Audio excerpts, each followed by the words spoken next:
লেখাপড়া নষ্ট করে দিয়েছে, পাশাপাশি এই যে পার্শ্ববর্তী দেশ থেকে অবাধে মাদক আসতেছে। সমস্ত মাদকের ফ্যাক্টরি আমার সীমানার পাশে। একটা জাতি কখন তৈরি হবে সুস্থ? যখন সে চরিত্রবান হবে, নীতিবোধ যাদের মধ্যে কাজ করবে।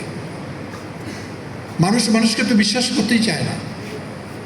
আমাদের মধ্যে মজ্জাগত ধারণা আছে যে সমাজে এখনো সৎ লোক আছে, এটা কেউ বিশ্বাস করে না। বা সবাই কম বেশি দুর্নীতি পরায়ণ। কেন বলে?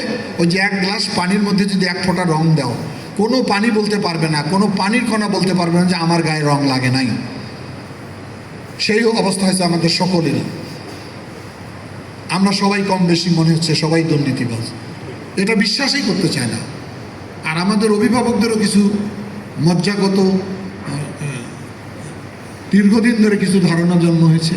এখানে অনেক আমার মেয়েরা আছে, যখন বিয়ে দিবে জিজ্ঞাসা করবেন কোন পাত্রে বিয়ে হবে, অভিভাবক বলবে যে যেখানে বেশি উপরি আয় আছে সেখানেই মেয়েকে বিয়ে দেবে।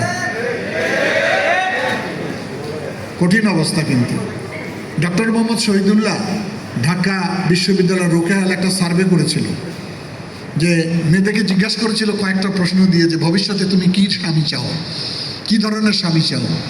33% বলছে যে ইঞ্জিনিয়ার চাই, 25% বলছে আমি ডাক্তার চাই, তার 20% বলছে আমরা কমিশন র্যাঙ্কের সেনাবাহিনীর অফিসার চাই, আর কিছু বলছে সরকারি কর্মকর্তা চাই। দুর্ভাগ্য জাতির, দুর্ভাগ্য আমাদের, একটি মেয়েও সাহস করে বলে নাই আমি একজন সৎ শিক্ষকের স্বামী হিসাবে দেখতে চাই। কেন চায় নাই? ও দেখেছে ওর বাবার কষ্ট, মায়ের কষ্ট, অর্থনৈতিক অনটন শিক্ষকদের। এবং 3 জন পাত্রকে দাঁড় করাবো, একজন সৎ, একজন মাঝামাঝি খায়, একজন বেশি খায়। অভিভাবক আমরা বেশিরভাগ পছন্দ করব যে বেশি খায়। এবং সে গর্বের সঙ্গে আমরা বলি আমার জামাইয়ের 10 তলা বিল্ডিং। জিজ্ঞাসা করেন 10 তলা বিল্ডিংয়ের বেতন ভাতা তার আছে কিনা, করার মতো সক্ষমতা আছে কিনা? নেই।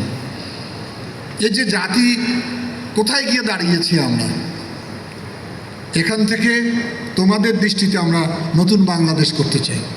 আমাদের মাননীয় প্রধানমন্ত্রীকে তোমরা দেখো, উনি দায়িত্বভার গ্রহণ করার পর উনি অনেক মেসেজ দিয়েছে জাতির কাছে। প্রথম উনি কী করলেন, আগের প্রধানমন্ত্রীতে 18টা মোটর কার থাকতো গাড়ি, উনি প্রথমে 8টাতে নামিয়ে আনলেন, তারপর 4টাতে নামিয়ে আনলেন, এখন মাত্র 2টা। সিগনালে উনি দাঁড়িয়ে থাকেন। মোহন ভাই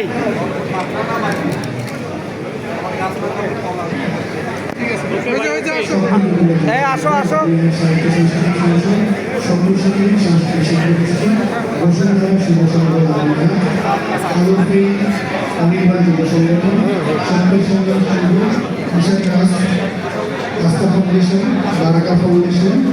সনাতনী স্বেচ্ছাসেবী সংগঠন আপনাদের সকলে মঞ্চে এসে বাকি সবাই নিজেদের আসন বাকি সবাই নিজেদের আসন।